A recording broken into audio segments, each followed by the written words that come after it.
Então eu acho a coisa mais valiosa, que tem a ver também com o nosso principal objetivo na Alexia, é a gente ajudar a criar alguns casos de uns founders que vão ajudar os founders a criar suas histórias para criar inspiração.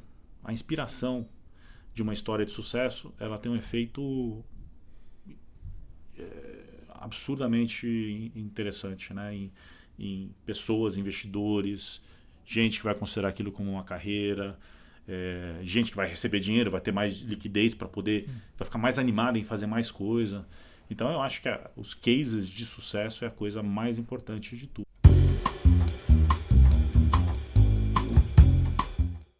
Fala pessoal, tudo bem? Mais um episódio do Venture, estamos na 3ª temporada, podcast que fala sobre inovação, startups, tecnologia, contado por quem ajudou a construir por dentro esse ecossistema. No episódio de hoje, um dos principais VCs do Brasil, Patrick Aripol, 13 anos de DGF, que é um dos principais fundos, atualmente cofundador e managing partner da Alexia, um fundo que investe ali em startups muito de SaaS, também hoje um dos principais do Brasil. O Patrick foi ou é board member em diversas startups como a RD Station, Finbits, Rocket Chat, super conhecido no ecossistema, ajudou a construir o ecossistema, muito conhecimento, muito das startups que estão aí hoje fazendo sucesso passaram ou por investimento ou em algum momento tiveram alguma conversa.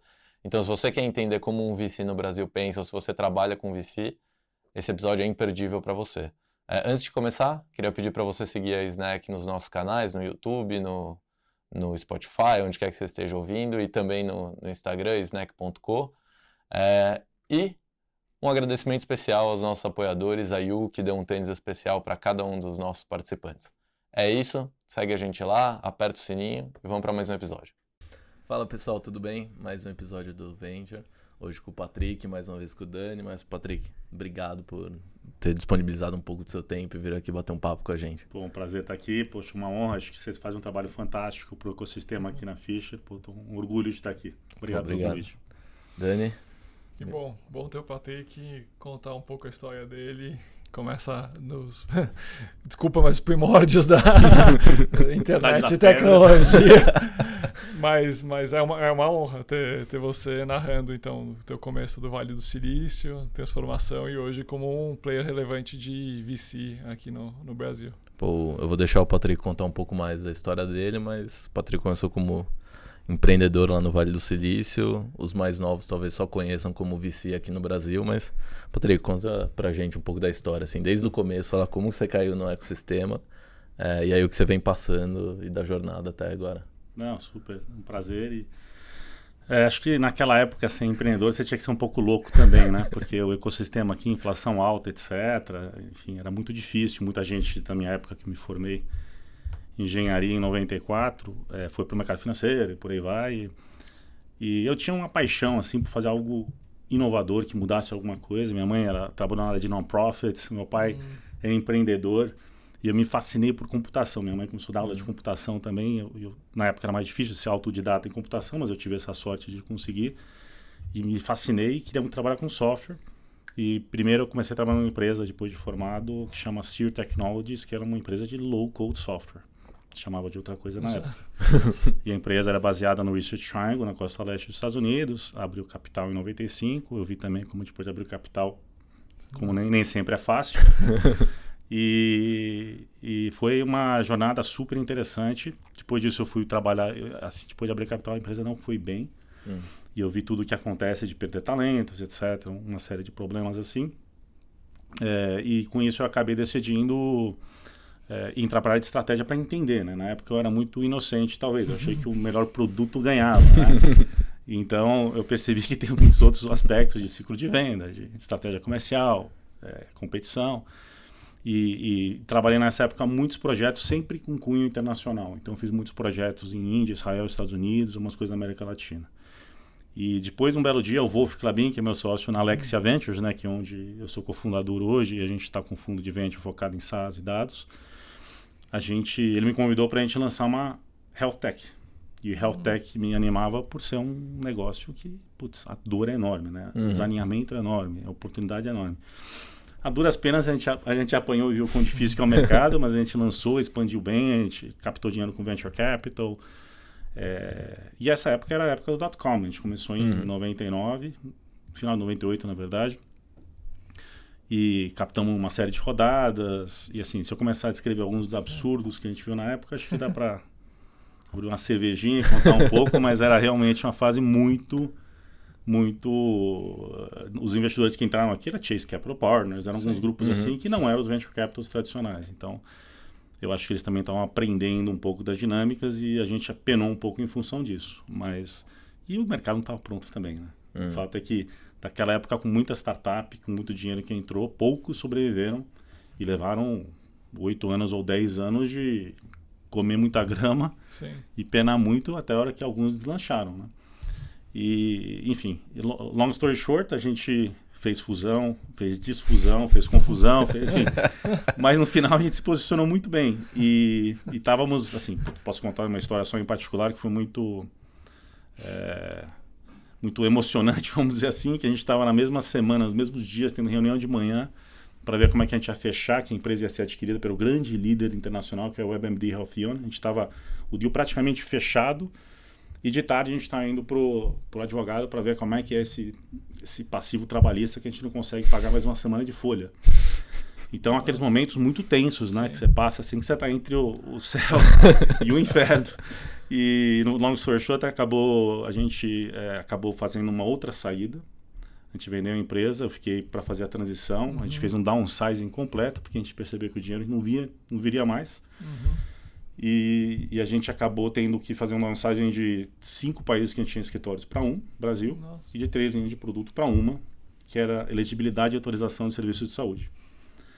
Mas assim, foi uma escola e tanto. E daquela jornada, o Wolf foi empreender em mercados bricks and mortar depois. E depois acabou voltando, né? Mas eu falei, adorei esse negócio disruptivo, deixei para o Vale do Silício, onde eu passei 10 anos. E isso do final de 98 até esse downsize todo, foi quanto tempo? Foram 3 anos. 3 anos. Bem ali na bolha da... Bem na bolha, mas foi assim, muito intenso, né? Porque era muito frenético, tinha muita competição da mesma tese. Quase toda a tese você tinha lá 4, 5 players importantes batendo cabeça. Então, assim... E todo mundo aprendendo um pouco, né? Tinha pouca experiência de fora, quase nada, né? Então, foi uma aula, um MBA, vamos dizer assim. E aprendi muita coisa na marra, né? O que não fazer também. E aí resolvi fazer meu MBA de fato, fui para o Vale do Silício. Trabalhei numa empresa de inteligência artificial durante o Summer, em 2003. Contratado pelos VCs porque... Empresa fantástica tecnologicamente, mas muito antes do seu tempo. O que a gente faz com essa empresa? Então, eu ajudei os VCs a direcionar a empresa. A gente acabou fazendo uma fusão e uma venda para a IBM. E depois disso, decidi que eu queria lançar fiz o meu MBA pensando totalmente, eu quero fazer uma empresa, não sei aonde. Acabei lançando uma fintech no Vale do Silício, antes de fintech ser um termo. E nessa época lá, eu me encontrava com outras pessoas de fintech, que era mais payments technology, que a gente chamava na época. Tinha um grupo que chamava BayPay, que eram 50 founders que iam chorar as pitangas todo mês, que a gente ia tomar um chopp, porque é um mercado difícil e altamente regulado, né? A minha startup acabou tendo um efeito grande de regulamentação, que dificultou muito o negócio. Eu percebi que não tinha o dinheiro que eu precisava, ou os bolsos que eu tinha dos meus investidores para virar. Acabei fazendo um early exit, vendi a empresa. E, para ser bem sincero, nessa trajetória toda, eu comecei a criar uma certa aversão a venture capitals também. Porque algumas coisas, assim, sabe? Tipo assim, você gastar 50 minutos de uma reunião de fundraising, né? Falando sobre o que é o caminho de saída e tudo. Falei, cara, o cara nem entrou, já estava falando de saída. Quer dizer, inocente, né? Mas digo... E eu acabei... E até hoje eu acredito que tem uns problemas no venture capital. E sem... pensar nisso, numa das conversas com meus advisors, que é um professor fantástico de lá, eu acabei pensando, poxa, deixa eu investir então, mudar um lado da mesa, mas com entendimento dos problemas para tentar não trazer isso para dentro das empresas em que a gente investe. Lancei um fundo, eu fiz um sabático de 1 ano no Centro de Empreendedorismo de Stanford, enquanto eu preparava para montar um lado da mesa. Lancei um fundo para investir em empresas americanas, que foi muito curioso, porque foi em 2008. Timing de novo. Timing, cara, uma narrativa de timing. Perfeito, fantástico timing. Então você tinha que ser um pouco louco, ou talvez, não sei, mas foi muito interessante, né? Porque o mercado americano nunca tinha passado por uma situação daquele jeito. Sim. E na verdade eu estava buscando uma empresa de software para investir e depois tocar a empresa, né? E quando o mercado estava chacoalhando, muitos founders falaram, cara, bom, enfim, basicamente a gente teve uma trajetória ali, aprendemos muito sobre gestão de fundo, um pouco, acho que as coisas que você aprende, pelo menos eu sou um pouco dessa escola, né? Acho que quanto mais você aprende na marra e você consegue Sim. traduzir isso em insights, é o bootcamp que realmente ajuda a trazer alguns insights, né? Então passei uma fase bastante sensível e eu estava em 2010, ou eu ia continuar lá e captar mais dinheiro, continuar a investir lá. E aí nesse momento eu falei, olha, antes de me comprometer, eu já estava quando eu lancei esse fundo, tive gêmeos lá, enfim, teve uma fase bastante intensa pessoalmente também, mas e eu falei, cara, deixa eu pensar fora da caixa, porque 10 anos de comprometimento é muito tempo. Então deixa eu ver o que está rolando no Brasil, tinha aquele Oba-Oba de Brasil na época, mas eu vi fundamentalmente, eu fiquei na verdade com muito contato com muitos founders que eu gostava aqui nesse meio tempo, eu vi que a coisa foi maturando bastante, e Endeavor, outras coisas assim, eu estava envolvido desde a época, e eu percebi o quanto que tinha de potencial, né? Porque eu também fiquei muito frustrado em alguns casos que eu tentava ajudar alguns founders brasileiros a se posicionar internacionalmente. Sim. E talvez alguns deles com muita timidez, a coisa nem sempre decolava. Long story short, eu olhei para o Brasil, falei com os founders, amigos meus, falei, aqui a gente tem uma oportunidade de ouro, porque a tecnologia global tem muito potencial e o brasileiro, latino-americano, tem mais potencial até do que foi explorado até hoje. Então eu mudei para cá, vou trabalhar com investimentos aqui, não sei exatamente como e onde, aqui é um pouco mais complicado, né, a lei brasileira, etc., mas eu acabei fazendo uma parceria com o DGF para liderar o fundo de early stage, a prática de early stage deles, que eu fiz por mais de 10 anos. Então tudo na minha vida foi meio que um ciclo de 10 anos. E lá foi que a gente, na época, 2010, foram 2 fundos, né, que eu estava liderando lá nesse tempo. Eu pegava todos os conselhos, me envolvia bastante. A gente tinha uma diretriz, vamos fazer só software e coisas que tem a ver com dados. Na época, estava todo mundo investindo em e-commerce, marketplace. Então, todo mundo falava, ninguém queria saber. E isso foi bom no começo também, que a gente investiu em umas empresas que foram muito bem. Mas também era difícil, porque às vezes era difícil de achar com investidores, né? Mas foi muito interessante a trajetória. Isso a gente está falando no começo da década de 2010. 2010 até 2019. Meados de 2019 eu comecei a fazer a transição para lançar a Alexia Ventures. Eu me juntei, né, o Wolf, eu e mais umas pessoas, o próprio Carlos Cochran, que já apareceu aqui, etc. Está também junto com a gente de uma forma. A gente trouxe gente muito boa, a Bianca Martinelli, que também foi uma das pioneiras da Endeavor lá atrás, na época da Marília e do Paulo Veras. Então a gente basicamente lançou a Alexia Ventures, mas começamos a captar timing, né? Março de 2020.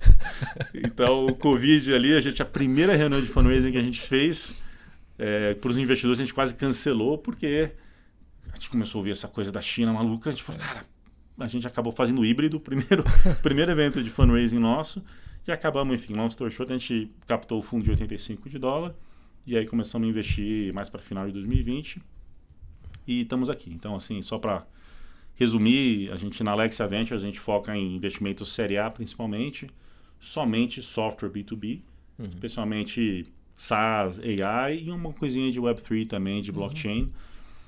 E é isso, com uma filosofia um pouco diferente do mainstream americano de venture, porque a gente acha que dá para ajudar mais, muito com viés de tentar ajudar os founders e não só investir e fazer aquele famoso spray and pray, um pouco a nossa filosofia. Mas foi essa trajetória até hoje. Puta trajetória. Mas você viveu ali os anos de bolha e depois você viveu os começo dos anos 2000 lá no Vale. Que paralelos e diferenças e coisas que você consegue enxergar de semelhança ou que tinha lá atrás e tem agora no nosso ecossistema aqui? Então, lá eles estavam assim, evoluíram, a gente pode evoluir também. Poxa, acho muita coisa e muita coisa evoluiu, ainda mais nesses últimos 2-3 anos, né? Eu acho que em termos de ecossistema... Bom, primeiro, quando eu fui para lá em 2002, foi aquele inverno... Acho que o Eric sempre fala inverno nuclear, né? Eu também acho que é um ótimo termo. Porque para captar lá, o percentual de gente que saía de Stanford Business School para lançar startup era muito pequeno, era uma fase difícil, né? Talvez parecida com esse momento, de uma forma menor, né? E o ecossistema já estava estruturado, né? Você tinha advogados especializados, já dava para você contratar um advogado que entrava no risco com você, você achava muita gente com já experiência de segunda, terceira geração, né? Já ter feito diversas startups. Então você tinha já um ecossistema, claro que menos, não tão maduro quanto hoje, mas muito bem estruturado, apesar de estar um pouco mais lento, né? E tinha menos venture capitals também, etc. E na época, quer dizer, os paradigmas ali que eu acho que eram muito fortes na época, é que você precisava estar um raio de 1 hora de carro dos venture capitals Sand Hill Road, senão você nem pensa em captar, né? Era muito centralizado ali. E Vale do Silício mais do que as outras regiões. Se for comparar com a época do .com no Brasil, aqui não tinha nada, né? Não tinha absolutamente nada. Você tinha que explicar para um advogado como é que é a estrutura, enfim. Então era muito mais complexo. E não tinha founder de segunda viagem, ou tinha muito poucos. Até porque na estrutura Brasil que se usava na época, né, o founder muitas vezes não podia ser um serial entrepreneur, porque se ele tivesse passivos na primeira jornada e a empresa tivesse quebrado, muitas vezes é o melhor perfil, né? É um founder que passou por uns perrengues e vai lançar uma segunda para dar certo. E era dificílimo, né? O arcabouço também regulatório, etc. E também o mercado comprador, né? Eu acho que também monetizar também era difícil na época, era difícil nos Estados Unidos também. Quando eu percebi, aí estou fazendo um fast forward, né? Então eu falei mais ou menos no ano 2000. 2010 já tinha uma trajetória mais interessante. Alguns malucos de 2000 que estavam ainda empreendendo, então já tinham criado uma experiência bem interessante, né? Mas ainda não estava muito no hype, né? O que estava na época era Brasil, então tinha aquele hype de... Mas o ecossistema já começou a evoluir, né? Tipo, a gente voltou, por exemplo, a Fabi também sabe, né? Teve aqui da The Hike Menezes, da FM The Hike. Na época, o Rodrigo Menezes, etc., já estava se especializando. Então já tinha, as pessoas reconheceram que isso é uma coisa interessante, a especialização que pode gerar um valor interessante. E um número maior de pessoas que não precisavam mais ser loucas, que só precisava ser um pouco mais determinado do que a média, bastante mais. E um aprendizado coletivo interessante, que a Endeavor fez um papel muito importante também, né? Aí, bom, posso falar um pouco mais para frente, mas eu entendo que, só para falar de outro ponto, sem entrar demais nesse detalhe, o que eu acho que uma das maiores mudanças, na minha opinião, nos últimos 4 anos para o Brasil, especialmente mais que o resto da América Latina, é o quanto que os founders perceberam o potencial, muitas vezes global, regional, do negócio. A gente investe muito founder também que faz negócio global, e eu comento quase como se o brasileiro ele tivesse um pouco aquele complexo de vira-lata, de putz, aí também é porque a gente é um país, está num país grande, então não, só no Brasil tá bom, mas para tecnologia global às vezes não adianta, você vai ser atropelado em algum momento.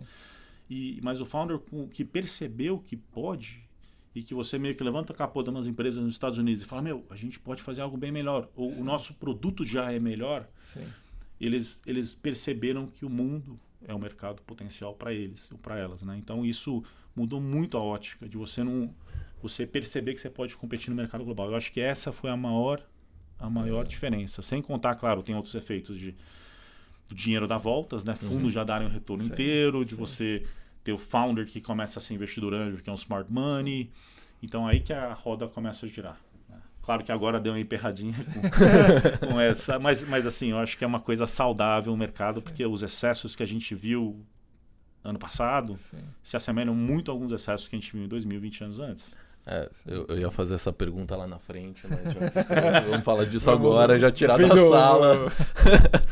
Que tem de semelhança e que tem de diferença de 2000 para 2021?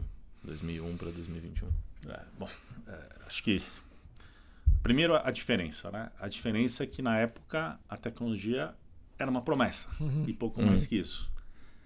Era um potencial. Hoje a tecnologia é uma necessidade, até não só mercadológica de você montar negócios grandes, mas de você transformar negócios, transformar mercados. e resolver muitos problemas. Acho que o mundo percebe que a tecnologia pode resolver muitos problemas grandes que, em alguns casos, o governo não consegue resolver, as instituições e organizações normais também não conseguem.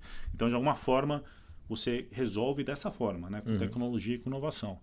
Então, a necessidade é muito clara. Agora, os excessos foram muito similares. Então, desconsideração de valuation. Vamos investir, que negócio bom, vamos investir. Aquele FOMO, né? O FOMO que drive o FOMO em termos de excessos. Isso tem é um dos 3 grandes problemas do Venture Capital, é a forma que se faz o valuation de empresas. Existe um problema sistêmico que causa isso. Então, bom, basicamente, isso traz muito turista, vamos dizer assim. Né? Founder turista, investidor turista e, às vezes, até prestador de serviço, enfim. Então, de alguma forma, você acaba criando muitas distorções no mercado, né? E isso, então, por isso que essa fase, o ciclo, pode ser até essas últimas semanas o mercado tem esquentado de novo. É um pequeno início, eu acho, né? Vendo algumas transações acontecendo que parece que alguma coisa vai esquentar de novo, diferente do que foi ano passado, mas acho que tem um aspecto saudável desse mercado dar uma reciclada. E só fazendo um paralelo, né? Quantas empresas que morreram ou quantas pessoas desistiram de startups e decidiram voltar para o mercado, etc. Né? A piada na época era todo mundo começou a fazer B2B e B2C, né, em 2000. Back to banking, back to consulting. E naquela época talvez foi 90% do mercado, ou sei lá, 80% mais, 90% do mercado que sumiu. Startup quebrou, fundo sumiu e pessoas foram para outros mercados. Agora, a gente não sabe qual que é o índice, mas pode ser que chegue a 60%, talvez, né, ou metade, não sei, do mercado. Mas é um flight to quality, né? Então, quem vai ficar são os grupos que estão olhando com seriedade, que não entraram só por oportunismo. Então, eu acho que isso que é o aspecto saudável, mas claro que é duro para muita gente, né? É duro para muita gente. Mas você mencionou 3 problemas, então é um problema assim, de atração, de até aí potenciais retornos muito altos, e é uma questão momentânea, a questão do ciclo, e o que é o terceiro, assim, que é talvez o ponto negativo da dinâmica de investimento? O primeiro de valuation, isso eu aprendi muito tempo depois que comecei a falar com investidores LPs, né, Limited Partners de fundos institucionais nos Estados Unidos. Muitas vezes importa mais para eles quem são os investidores que fazem o follow-on e o paper valuation, né, o quanto que está marcado o portfólio. É mais importante, até porque isso pode até dizer respeito a bônus das pessoas que trabalham no LP, do que necessariamente se um fundo, uma empresa está mark to market e que tem um valuation que está condizente com o mercado para ter as saídas, né? Tanto que hoje a gente já deve estar ouvindo isso, está sendo publicado. Mas fundo X, fundo Y está marcando mais ou menos conservadoramente, então esse tema está surgindo agora, por causa dos excessos. Mas a questão é que um pouco os LPs, não é exclusivamente dos LPs, né? Mas existe um incentivo perverso de você focar muito nesses paper valuations e não termos técnicos, né? Focar muito no DPI ou no TVPI mais do que no DPI. Quer dizer, você focar mais no quanto que vale o seu portfólio no papel versus o retorno que você dá dos investimentos. E isso, ele escala exponencialmente quando você vai do seed para a série A, para a série B, para a série C. Então pode virar um castelo de cartas para as empresas que não têm um fundamento. Então, muitas vezes, quando o founder se antecipa e faz muitas rodadas assim, é quase como se você construísse o segundo andar, o terceiro andar desse prédio aqui sem acertar o fundamento, né? Então, esse aqui é um dos problemas, é o valuation.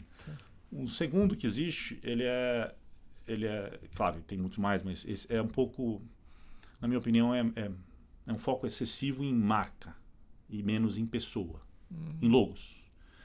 Tanto na contratação de pessoas, quanto na seleção que um founder pode fazer de um fundo X ou Y. E isso eu aprendi um pouco, só para usar um exemplo. Tinha hora que um founder lá nos Estados Unidos, quando eu estava fazendo a captação em 2004, você está falando com esse fundo? Nossa, você está falando com já uma 5ª reunião? uau, esse fundo é do caramba, tal, fizeram esse negócio, aquele outro negócio. E aí, assim, eu coçava a minha cabeça e falava, meu, mas esse é o fundo dos que eu tô falando. Você tá falando com uma pessoa que tá representando o fundo? Sim. E você fala, meu Deus do céu, cara, eu não sei se eu quero esse tipo de coisa aqui na minha empresa. Comigo. Sim. E é um foco excessivo na placa e menos nas pessoas, porque é uma pessoa que vai estar com você no conselho, ajudando, né, como founder. E da mesma forma, uma empresa que contrata só porque a pessoa passou numa RD Station ou que passou no Nubank, quando você não viu exatamente o que a pessoa fez. Sim. Então tem muito disso. As pessoas têm um excessivo foco em placas e coisas assim e menos em pessoas. Eu acho que no final das contas é um negócio de pessoas, né? Sem dúvida. E o terceiro era um pouco o Maria vai com as outras, ou o bandwagon effect, que todo mundo que fala AI quer em AI. Então, e isso é muito forte. Assim, na época, antes de fintech ser um negócio, mas mercado financeiro dá para inovar? Ou seja, eu via muito ceticismo em 2004. Sim. E com razão, né? Tanto que para mim foi difícil, mas assim, tem hora que tem oportunidades fantásticas. Porque quando você percebe que agora ninguém quer tocar EdTech, tem um exemplo bacana que a empresa que eu investi lá, que chama Mozilla, que virou líder no mercado americano, mas a gente investiu em 2013. E na época eu fiz um diligence nos Estados Unidos, antes de fazer o investimento, falei com um monte de escolas, que ele vendia para escolas. Meu, animal, onde que eu assino? Preciso da solução para ontem, pago tranquilo esse valor. E eu ia falar com os VCs, não, pelo amor de Deus, me mostra outra coisa. EdTech não quero tocar. Você viu só essas empresas que quebraram? Cara, não quero EdTech. E para mim isso foi música para os ouvidos. A empresa teve 2 anos sem bateção de cabeça para ela acertar o modelo e ela deslanchou, teve uma chance maior por causa disso. Então, eu acho que esses ciclos, eles trazem muitas oportunidades, reconhecendo que existem esses ciclos, esses hypes, né? Que muitas vezes são excessivos. E, desculpa jogar um pouco de pimenta, então. Porque a gente discute bastante isso, essas características do mercado de VC aqui no Brasil, porque está em formação, está amadurecendo, né? Você tem o privilégio de ter sentado do outro lado, ter sido chefe de cozinha da startup e agora está sendo o investidor. Então você consegue olhar, entrar nas cozinhas e ver como o pessoal conduz a cozinha, como toca o fogão e assim vai. E me parece que nos últimos anos o mercado cresceu, desenvolveu, mas a gente não teve tanto privilégio de empreendedor, tanto assim, veio mais gente que era do mercado financeiro fazer VC, do que a gente ainda não teve tempo de ter tanto empreendedor como você fazendo VC. Você acha que esse é um benefício de ter então empreendido e ter esse olhar? Eu acho que são 2 escolas de pensamento. Tem os fundos que são mais operators, né? Gente que já trabalhou na cozinha, e os investidores que sempre foram investidores a vida inteira.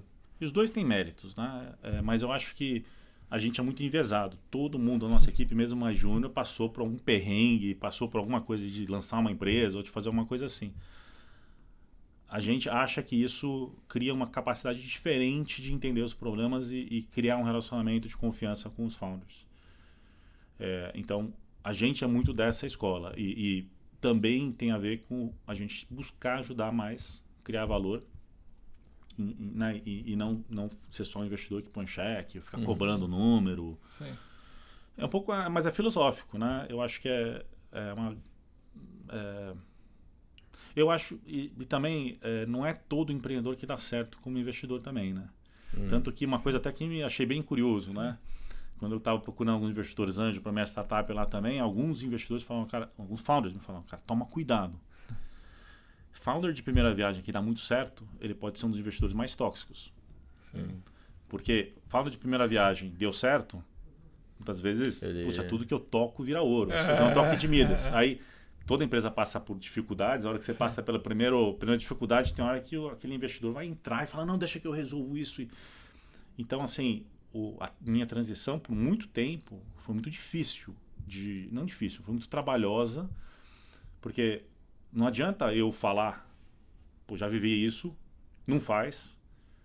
É o contrário, se eu falo isso, fica parecendo que eu sei mais do que o founder. É a última coisa que eu quero.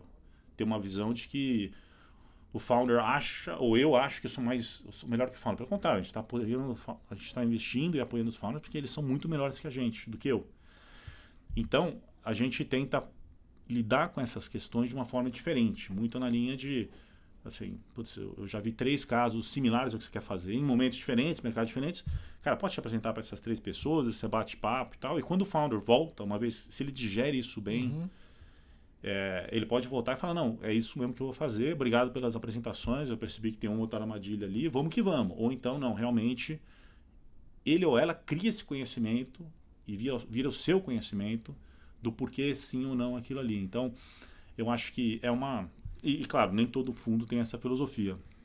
A gente acredita muito nisso. Sim. A gente acredita que um conselho, ele consegue, se bem trabalhado e que não seja muito grande, que é mais difícil, ele ajuda os founders muito bons a virarem founders fantásticos. E que vão bem além de qualquer insight que o conselho pode fornecer. Eu acho que isso é muito bonito ver. Acho que a coisa que mais me dá prazer na minha carreira é ver a evolução de founders ao longo do tempo, e chega uma hora que nem dá pra gente agregar muito mais valor, porque é do caramba. Você falou dessa transição, eu queria até voltar um pouco, mas aí trazer para hoje. Como na sua cabeça foi pensado, planejado e entendido que você tinha que mudar a sua cabeça e a sua atuação para deixar de ser um empreendedor e virar um investidor? Como que foi esse processo? Bom, primeiro foi uma coisa que eu jamais imaginei, né? Eu nunca imaginei que eu ia virar ao lado da mesa. Eu nunca pensei em fazer isso. E foi esse advisor meu, né? Que é o Irv Grousbeck, que é um dos professores de empreendedorismo mais... Ele já está meio aposentado agora, mas um dos melhores de Stanford Business School em 20, 30 anos. É um cara muito fora da curva. E foi uma provocação dele. Ele falou, olha, você olha muita coisa fora do óbvio. Sabe, você... E foi uma provocação que eu nunca tinha pensado nisso e me fez pensar e repensar. E eu tive essa sorte, até que eu estava um pouco na luta, eu estava num processo também de quase, acho que 15ª entrevista para ser Product Manager no Google, na hora que veio essa oportunidade de trabalhar no Centro de Empreendedorismo de Stanford. Falei, o melhor lugar para eu digerir isso, né? Então, acabou sendo desculpa jogar esses termos, mas beber de um hidrante. Né? Tem um americano, drink from a fire. Você tá com um fluxo enorme para você meio que começar a ver os padrões, começar primeiro a aprender o que é investir, o que é encontrar oportunidades, as metodologias de originação direta e tudo, ainda mais no mercado americano, que apesar de ser um mercado ainda frio nessa época, 2007, 2008, a originação lá para ver empresa de software, SaaS, difícil. Bati a cabeça com os VCs, e que era Patrick com umas famílias e investidores que estavam me apoiando, mas é isso, eu não tinha placa. Então desenvolver isso foi uma coisa que foi um pouco bootcamp, porque era um fundo, eu até contratava uma outra pessoa para me ajudar, mas era quase que one person show, que tinha que fazer tudo, né? Todos os papéis de investimento, né? A captação, a estratégia, a originação, negociação, as empresas investidas, né? Tá acompanhando. É basicamente empreender, só que com outro business. É basicamente empreender com um business diferente de investimentos. Então, eu até acho, assim, eu acho até nessa linha. Eu espero que tenha mais investidores assim, porque aqui também acho que cabe mais investidores do que tem hoje. Porque cada um traz um pouco o seu insight, né? A sua experiência. E não é todo investidor que é igual, não é? Eu espero, né? Bom, enfim, isso é outro tema, mas para onde vai o mercado de venture, mas sem dúvida ainda tem muita coisa para mudar. O que a gente está vendo hoje de mercado, daqui a 10 anos a gente vai olhar para trás e falar, meu Deus do céu, era assim mesmo? Eu não tenho dúvida disso. Eu falo isso claramente. Acho que, exceto por um evento cataclísmico, maluco no mundo, uma guerra mundial, etc., não tem como segurar. Sim. A inovação, a aceleração disso tudo, não tem como segurar. Mesmo com essa questão de China, Estados Unidos, claro que essa polarização de stack tecnológico pode ser que traga outras questões, outras dificuldades para o mundo, mas não importa, vai crescer muito mais esse mercado todo de tecnologia. Mas tem uma coisa que acho que também é legal aprofundar da tua vivência como um cara de tecnologia, o quão esses termos, o conceito de tecnologia, você viveu, a gente está vivendo mais agora no Brasil, que então você está falando de SaaS em 2007, ninguém entendia Tô entendendo que você falava que nem nos Estados Unidos esse termo é tão comum e o conceito é tão amplo. E acho que você viveu um pouco esse paradigma investindo na RD, um super caso de SaaS. E hoje em dia, acho que no Brasil o conceito está começando a amadurecer agora. Então, todo mundo virou jargão, fala de SaaS agora, 2020 em diante. Mas o que a gente sempre discute, o SaaS pelo menos representa, e que eu vou exagerar um pouco aqui, mas meio arroz e feijão de produtos de tecnologia hoje em dia, já significa uma mudança de mentalidade, você produtificar a tecnologia e você vender de forma flexíveis, como assinatura e afins. Meu ponto como você acha que no Brasil a gente está realmente amadurecendo esse conceito de criar produtos de tecnologia? E quando você viu isso amadurecer, então naquele momento que você estava meio batendo cabeça em 2007 para investir em produtos de tecnologia? A pergunta, Dani, como que a gente está preparado para fazer isso aqui no Brasil agora? Isso, exatamente comparado que você viu. Acho que os Estados Unidos estão amadurecendo em 2007 nesse momento, me parece que você contou. É isso mesmo? A minha volta para cá foi em 2010. Tá. Em 2007, 2008 eu estava lá nos Estados Unidos fazendo investimentos. Em 2010 eu estava aqui. O SaaS ele virou um jargão, né? Que tem muitos jargões. Assim, antes chamava ASP, Application Service Providers. Então a coisa muda de nome de acordo com... Daqui a pouco a AI vai chamar de outra coisa, né? No próximo ciclo, depois do ciclo de frustração que vem em algum momento, a AI vai chamar alguma outra coisa. Tem que renomear, fazer E aí as pessoas não, nem lembram o que era antes. É outra coisa. Esquece, AI era ruim, isso aqui é bom agora. Então, assim, fundamentalmente, eu acho que assim, a gente não põe tudo em caixinha. Né? Essa empresa é SaaS, essa empresa... A gente vê tudo como... Bom, não é o SaaS, mas a engrenagem tecnológica de software, e aí rodando na internet, rodando no mobile, rodando o que seja on-premises, é uma engrenagem tecnológica. Né? O AI é outra, o blockchain é outra. Então, você falar que eu sou uma empresa de blockchain, eu sou uma empresa de AI, eu sou uma empresa de SaaS, assim, na verdade, a boa empresa de SaaS ou de AI nem fala AI. Então, é só uma dica aí, né? Quer dizer, e a gente sabe, 90% do que a gente vê não é o que está falando, né? E não tem problema, mas não tem problema chamar a marca, mas é que tem que entender fundamentalmente o que essa engrenagem está resolvendo um problema de fato grande. Claro que eu estou falando de aplicações, você também pode falar de core technology, né? Que também a gente investe, que é o fundamento de, seja um produto open source, seja um cybersecurity, seja um developer tools, são áreas que a gente gosta também, mas claro que é mais difícil de inovar nessa frente, MLOps, daqui, mas dá. E tem empresas de sucesso que saíram da América Latina. Então, assim, até interessante isso, porque tem alguns cases já de algumas empresas de infraestrutura tecnológica que ganharam liderança global, né? Quer dizer, é muito interessante o caso da empresa que foi adquirida pela Okta, que é não essa Okta, desculpa. A Okta com K. Não escapou o nome. Mas empresa uruguaia, né? E Argentina. Então, no final, voltando à sua pergunta, né, Dani, se as pessoas... Eu acho que sim, os founders... Até comentar uma coisa, a gente viu que essas empresas mais de core technology, vou desviar um pouquinho da pergunta e vou voltar para ela, tá? A gente ficou muito intrigado que tem muita coisa de core technology, que tem um componente tecnológico mais profundo, que vem especialmente do sul do Brasil, Argentina e Uruguai. Então a gente fez um mapeamento de mercado para entender isso. Acho que a gente não achou nenhuma resposta. Uau, assim, não tivemos nenhum insight assim. Mas a gente percebeu que os ótimos fundadores, talvez tenha um pouco a ver com o aspecto cultural e das instituições acadêmicas que existem. E mais importante, talvez, da diáspora das empresas de tecnologia. Porque uma vez que você tem uma empresa dessa aqui, sai muita gente boa, né? As máfias de uma empresa X ou Y, isso tem um efeito multiplicado muito grande. Mas a gente percebeu que os bons founders tecnológicos nessas regiões, eles estão mais plugados com comunidades digitais, especialistas, onde você discute um certo tema com gente do mundo inteiro, do que com os seus vizinhos regionais.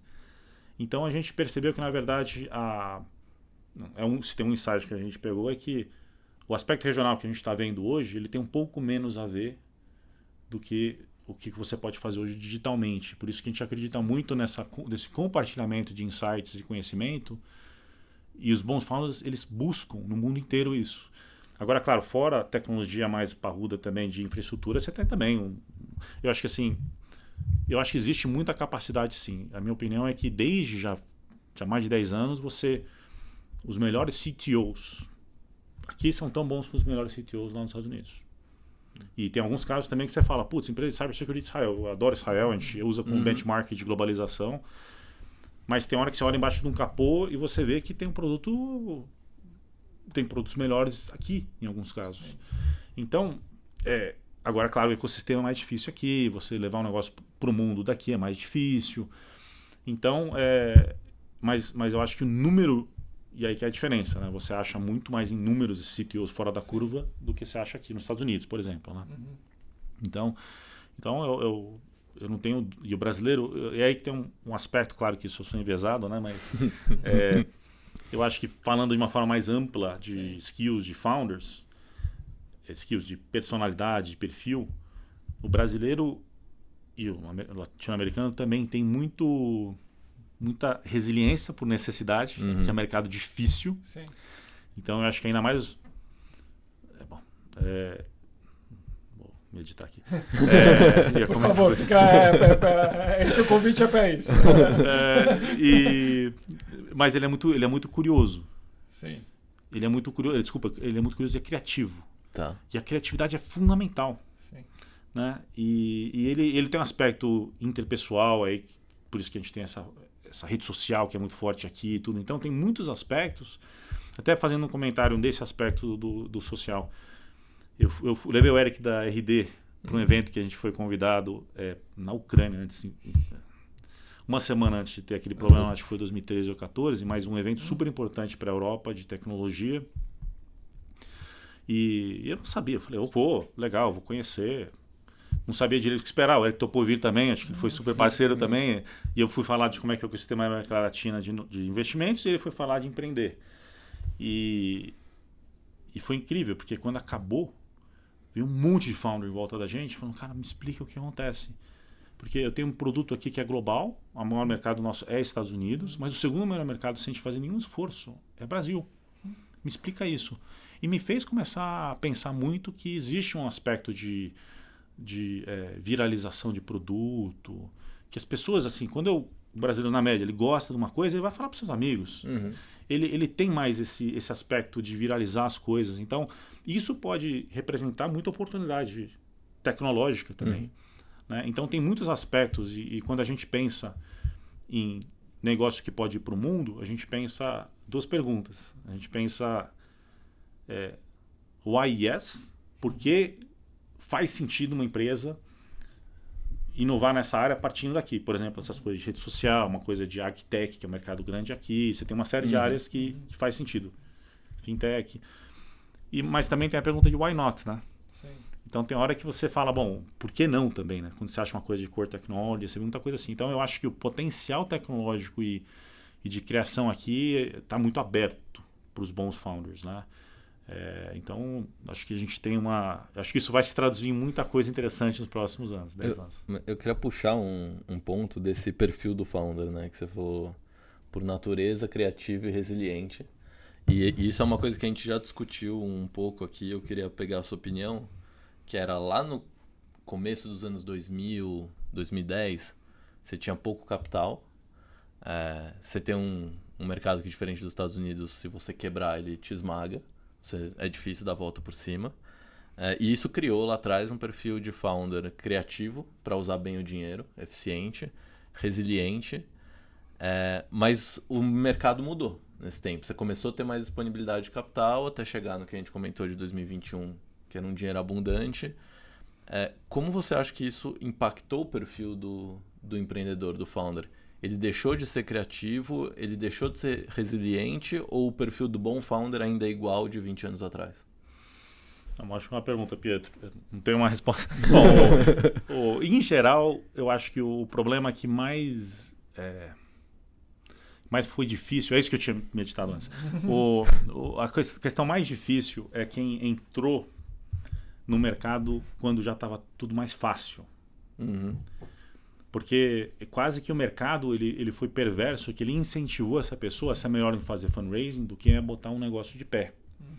Então isso que permitiu muitos founders a fazer 1, 2, 3 rodadas sem estar construindo algo fundamental, um negócio mesmo, né?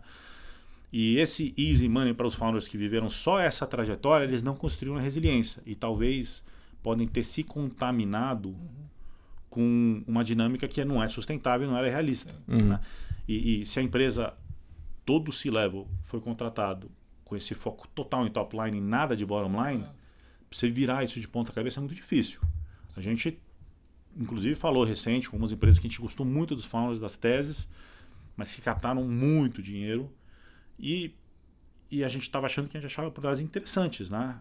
Conseguiram, mesmo que a gente vai captar menos agora, mas a gente viu que muitas delas ficaram a cultura ficou um pouco intoxicada por isso. Né? Hoje, eu acho que eu vi no The Information alguma coisa falando um pouco sobre os unicórnios, né? Que estão... piada lá, unicorpses, né? Mas alguns, né? Alguns que tem esse problema. Unicorpses é muito bom. Mas é quase um turnaround. Sim. É quase um turnaround. Você tem que muitas vezes trocar tudo para você, né, acertar um negócio. Então, eu acho que para os founders que se habituaram demais a isso, você pode ter quase que uma geração perdida de founders.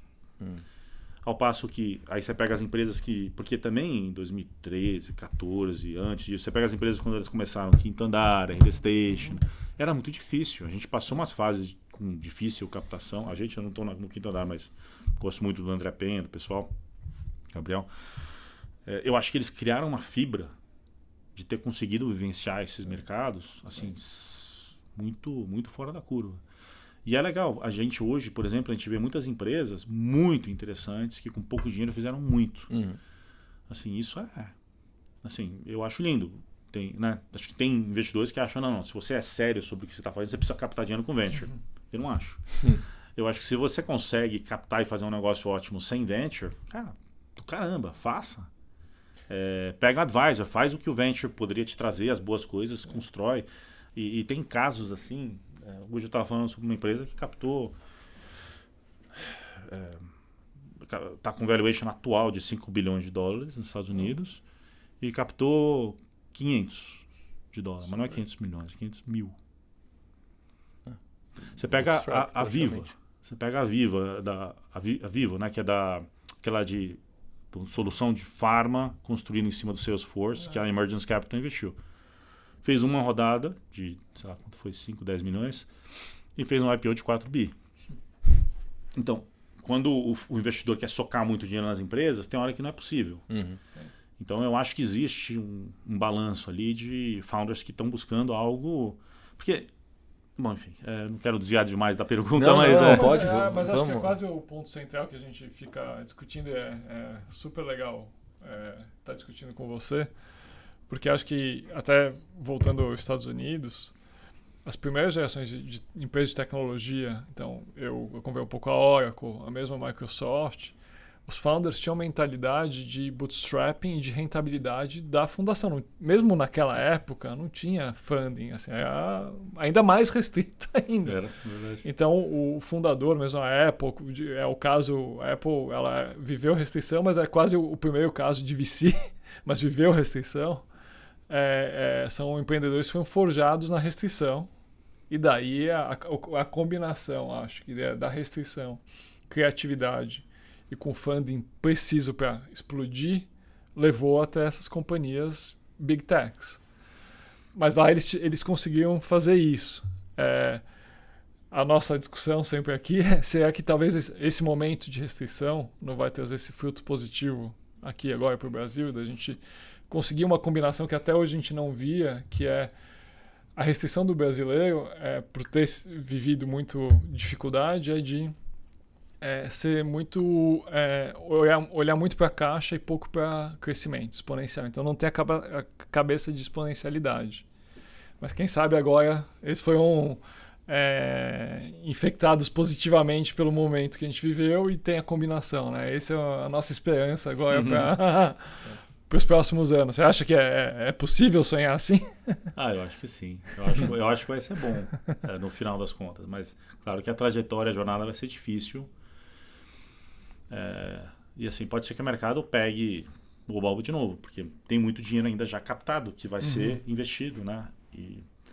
Então, mas eu acho que sim, eu acho que tem muito desse potencial de isso criar mais fibra, mais resiliência, porque assim, o stage finance, você fazer série A, B, C, D, E, e aí abrir o capital, qualquer que seja, mas ele pode fazer sentido, mas ainda mais nesse mercado de hoje, que ele está um pouco mais difícil, a gente continua a fazer termos limpos, mas quem fazia, sabe, com coisa de preferred returns, sabe, toda uma estrutura estruturada.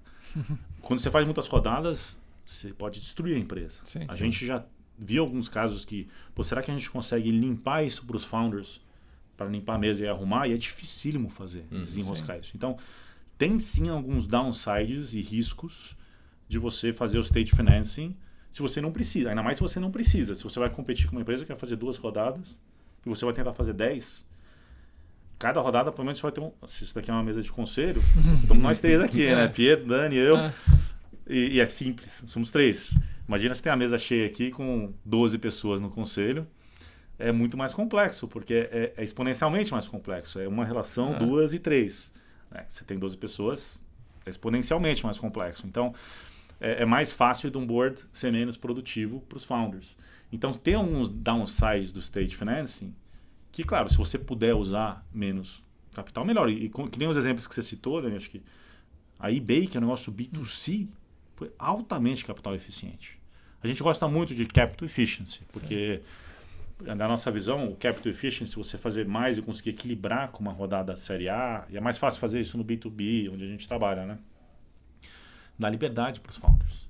Que é a liberdade de não precisar de dinheiro no momento que está ruim no mercado. Tipo agora, empresa que consegue desacelerar um pouquinho, meio que equilibrar, reduzir o burn, e de repente captar daqui 1 ano ou 2 anos, ou vou acertar melhor a minha engrenagem, a nossa recomendação hoje está sendo muito disso. Se os founders têm uma chance de dar uns passos para trás e azeitar muito mais o PMF, e azeitar muito mais a escalabilidade do go-to-market, você criar uns unit economics bizarramente interessantes, é uma coisa fantástica. Essa empresa que comentei, a Mozilla do Alcir no mercado americano, assim, você olha para os benchmarks de mercado, PLG, Product Led Growth, com conversão de 70%, não é uma coisa que o americano acredita. Mas você olha, é muito incrível. Então, as pessoas que realmente acertam esse tipo de coisa, é lindo de ver. Eu não sei ainda, por exemplo, agora, eu acabei de me reconectar essa semana com 2 founders que eu tinha conectado com eles faz uns 5 anos atrás. A empresa faturava R$1 milhão por ano. Muita dificuldade. Agora, algumas vezes, estão faturando 250, 300 milhões. Assim, e com uma rodada de captação, para ver assim, e falar com esses founders, mesmo que já tenha passado do nosso sweet spot, dá um prazer enorme, porque aí você vê um pouco como que as pessoas acham as sacadas, e isso tem insights muito valiosos, né? Essas founders têm muita coisa para compartilhar, né? Então, por isso que eu sou menos, eu acho que o playbook tem o seu valor, mas eu acho que as empresas boas, o playbook, às vezes ele pode virar uma muleta. E todo mundo faz igual. E tem algumas pessoas que pensam bem fora da caixa, que fazem uns modelos assim fora da curva. Então, os founders bons, as founders boas, acho que conseguem identificar para aquele seu mercado, no seu modelo, aquele seu ICP, uma forma de meio que fazer mágica. É lindo ver isso. Eu acho fantástico. Olhando para o ecossistema hoje, bom, a gente está vivendo um período aqui de baixa agora, depois do que a gente viu, mas se tivesse que meio que resumir assim, para o ecossistema brasileiro crescer exponencialmente ou deslanchar, o que falta mais? Falta mais capital? Falta mais founder? Falta mão de obra? Falta especialização? O que você acha que hoje é o principal fator que falta aqui para o nosso mercado acelerar o crescimento? Boa pergunta, Pietro. Tá difícil. Não tá boa. Eu acho que todos os elementos que você falou fazem diferença. Eu achei muito legal ouvir, por exemplo, recente, depois que o mercado deu uma esfriada, ver saídas que nem a Pismo, casos assim, porque isso cria a diáspora, né, de founders que vão poder... alguns deles vão se aposentar e estão felizes, sei lá, vão fazer outras coisas. Tem alguns que foram trabalhar também umas causas importantes na área climática, outras áreas assim. Mas você tem alguns deles que voltam com conhecimento. Então eu acho a coisa mais valiosa que tem a ver também com o nosso principal objetivo na Alexia é a gente ajudar a criar alguns casos de uns founders que vão ajudar os founders a criar suas histórias para criar inspiração. A inspiração de uma história de sucesso, ela tem um efeito absurdamente interessante, né? Em pessoas, investidores, gente que vai considerar aquilo como uma carreira, gente que vai receber dinheiro, vai ter mais liquidez para poder, vai ficar mais animada em fazer mais coisa. Então eu acho que os cases de sucesso é a coisa mais importante de tudo. Claro, uma saída também, tem todo o seu mérito também. Os founders muitas vezes falam, agora eu quero fazer uma saída fora de série, e é muito legal ver isso. Eu quero criar um negócio fora de série, não precisa ter saída. Então acho que é isso. O mais importante é isso. Acho que ter casos que inspiram todo o ecossistema. E você falou um pouco lá atrás de volume de investimento. A gente ouviu, quando a gente conversou com o Edson aqui, ele falou muito da relação investimento-PIB. Você acha que 2021 estava saturado? Ou aquele é um volume saudável de capital no mercado? Hoje está faltando? Quanto que dá mais para crescer esse mercado? Do ponto de vista de investimento? De dinheiro. Bom, eu acho que teve muito movimento no seed stage. Alguns deles mais turistas, e isso então eu acho que teve acho que o estágio mais inicial, acho que é um dos mais difíceis, né? Acho que vocês fazem um trabalho bacana que vocês se concentram, né? O que se faz mais no seed stage é aquele spray and pray, que é mais difícil. Claro que tem fundos que estão fazendo um ótimo trabalho. Mas quando o mercado dá uma esfriada, geralmente é o seed stage que sente um pouco mais, né?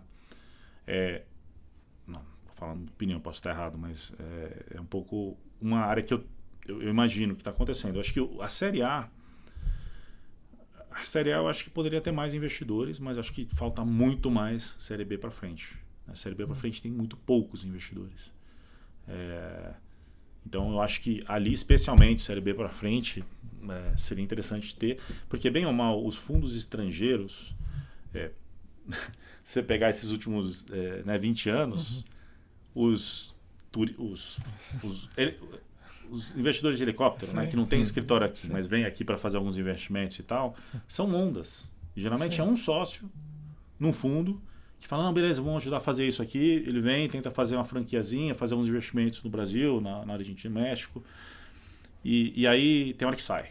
E aí volta. Então, teve os ciclos, e o ciclo de 2021 entrou muito. Então, eu acho que esses muitos... Porque teve um momento circunstancial também. Em 2021, o mundo inteiro teve a mesma curva, mas eu acho que ela foi mais exacerbada aqui, porque aqui foi quando o mundo percebeu, uau, realmente dá para fazer empresa grande na América Latina, Brasil ainda mais, no momento em que China está tomando um pouco mais receio de China. Então, para o dinheiro que quer diversificar de venture nos Estados Unidos, passou a ser um destino interessante. Mas eu acho que os fundos não ancorados aqui, posicionados aqui, que vai e vem, como founder eu tinha sentido isso, porque quando estourou a bolha, todo mundo falou, não, a gente está aqui para longo prazo e tal, e aí, veja bem, né? E aí você tem uma pessoa no board que, longo prazo que quer para ontem, aí tem um outro que quer sair num momento que não faz nenhum sentido, então é difícil isso, né? E eu acho que não deve acontecer tanto agora, eu espero, mas porque o mercado está mais maduro, isso tem um efeito muito ruim, né? Os investidores forçarem saída assim. Mas eu acho que, enfim, eu acho que tem muito potencial. Eu valorizo mais os investidores locais, os meus pares aqui, né? Edson, o pessoal lá da Bonax, Kazek, Valor, os mais estágio inicial também. Eu acho que deveriam haver mais. O founder precisa de mais opção. seja mais especialistas, seja mais plataformas, né, que investem em diversos segmentos. E eu sou enviesado, claro, porque o nosso fundo é mais especialista, mas eu acho que cabem mais especialistas, né? Acho que você pega as áreas grandes aqui, dá para fazer mais coisas. Então, eu espero que tenham mais investidores aí, mas claro que não é difícil. O que é difícil de ser um investidor o prazo é muito longo, né? Sim. Você precisa de 20 anos para ver se você está fazendo o negócio direito ou não, né? Longo. Cara, a gente está indo para 1 hora já. Eu queria assim, fazer mais uma pergunta. Em termos de tecnologia e modelos de negócio, o que vocês têm visto? O que você acha que vai ser o próximo SaaS? Para onde você acha que está caminhando isso? Bom, eu acho que o que está acontecendo em AI... Bom, primeiro, o SaaS eu não acho que está maduro, não. Acho que tem muito espaço ainda. Legal. Eu acho que tem espaço... Porque o software, né? E SaaS é só uma forma de entrega, mas o software você consegue implementar modelos que mudam completamente uma lógica de negócio para um elo de uma cadeia ou para a cadeia inteira no vertical SaaS. Então, existe muita chance e cada vertical ou horizontal tem o seu momento em que tem muito racional para ser transformado isso agora, né? Então eu acho que tem muita coisa para acontecer ainda. Dados, eu acho que o que aconteceu com essas plataformas mais abertas e vai ter que acontecer muito mais coisa em open source também, de Llama e tudo, eu acho que ela vai trazer uma consciência maior para a potencialidade do dado e a importância que o dado proprietário tem. Né? Você vai tomar muito mais cuidado em botar o seu dado naquela plataforma mais genérica, você vai querer colocar no open source, umas plataformas mais fechadas e vai haver mais valorização, porque eu acho que o dado, a chance de você potencializar isso para um killer application, uma coisa muito forte, ela é muito grande. Então eu acho que vai haver muito mais coisa em dados, independente do AI ser um oba-oba e tudo. Até porque esse oba-oba, ele está muito no AI genérico, não no especialista, né? De você falar, não, eu vou trabalhar só essa vertical, vai ser uma coisa mais especialista. E a oportunidade aí é enorme, né? Então eu acho que dados é uma das coisas que vai continuar a crescer muito. O SaaS também eu acho que sim. O blockchain como elemento tecnológico de centralização também deve criar muito potencial. A gente já viu uns killer applications que tem a chance de virar uns mercados de ponta cabeça, mas ainda a gente não viu ainda aquele ponto de virada, mas tem algumas coisas bem interessantes acontecendo. Eu não sei, assim, falando de uma vertical, clima, acho que a gente tem motivo para olhar para isso também aqui do Brasil, né? Porque a gente está nos pulmões do mundo, né? Eu não tinha nem me dado conta o quanto que a gente está, mas isso não é tanto tecnológico, não é só tecnológico essa oportunidade. E eu não sei, sinceramente eu não sei o que mais, mas talvez vai ter um movimento grande de open source também. Então acho que tem muita potencialidade ainda. Mas eu não tenho uma predição, não tenho uma bola de cristal. Porra, deu excelentes insights já. Dani, antes de encerrar, você tem mais alguma pergunta, algum ponto? Tem a nossa tese adicional. Acho que vale para ele. Vale? Vale. Patrick, se você pudesse dar uma dica para você lá, saindo da faculdade, que dica você daria para você? Eu acho que seria mais pensar na minha jornada mais do que no destino. Porra. Porque eu ficava muito fissurado. Tinha umas épocas que eu ficava tão intenso para tentar fazer um negócio que somatiza, né? Sim. Quando você está numa dificuldade muito dura num negócio, você... Eu acho que eu tinha... Às vezes, talvez eu nem levantava a cabeça para pensar um pouco em outras coisas, porque eu estava muito focado, né? Eu sempre fui muito focado. E eu acho que também dar uma respirada e pensar na jornada e pensar também, poxa, trabalhar uma coisa... Boa, gente, graças a Deus, eu trabalho com gente fantástica, adoro. Eu engolia muito sapo e tudo. e assim, trabalhar com gente que você gosta mesmo. Sim. Você tem um alinhamento. Sim. Isso faz da vida, a jornada, uma coisa fora de série. Então, ter essa conexão e ter essa paixão e gosto em fazer as coisas. Mas, claro, sempre todo mundo passa os perrengues, mas focar na jornada e não só no destino. Super. Boa. Dica de empreendedor. Não, tá meia. Eu sou um investidor fajuto, eu sou um empreendedor, na verdade. Cara, acho que o papo foi excelente, foi super produtivo. uma visão, de fato, dá para perceber essas duas. O Dani comentou essa visão de empreendedor, a visão de investidor também. Tem alguma coisa, alguma mensagem final que você quer deixar? Fala alguma coisa da Alexia. Microfone aberto. Acho que queria agradecer vocês por estar aqui e para os fundadores que são os heróis, não são os fundos, são os fundadores que estão fazendo coisa, vocês estão construindo um negócio. Cara, vocês que estão fazendo o trabalho difícil. Então, nunca perde de vista disso e ache um caminho aí. Vocês realmente continuam acreditando muito no que vocês estão fazendo, vocês, founders, né, em geral, vai com tudo, porque se vocês tiverem essa motivação, dá para fazer muita coisa na vida. Ainda mais quem está começando uma carreira agora, que está muito animado com isso tudo, só se prepara também, né, que não é um mar de rosas. Boa. Mas o destino e a jornada é o que vale. Pra gente fechar, a produção preparou uns mimos pra agradecer a vinda. Acho que é isso, cara. Queria agradecer muito. Parar o dia, tomar esse tempo pra vir aqui, compartilhar tudo isso que você compartilhou com a gente. A sinceridade também, que é importante, falar as coisas. Acho que é isso. Eu só queria agradecer bastante. Recados finais, senão vão me matar aqui. Todos os episódios do Venture se acompanha lá na Snack, snack.co, no site da Snack ou no Instagram. E acho que é isso. Dani, obrigado por mais uma. Patrick, mais uma vez, muito obrigado. E a gente se vê, pessoal. Valeu. Obrigado. Prazer grande estar aqui. Poxa, obrigado mesmo, Pietro, Dani. Valeu, pessoal. Valeu.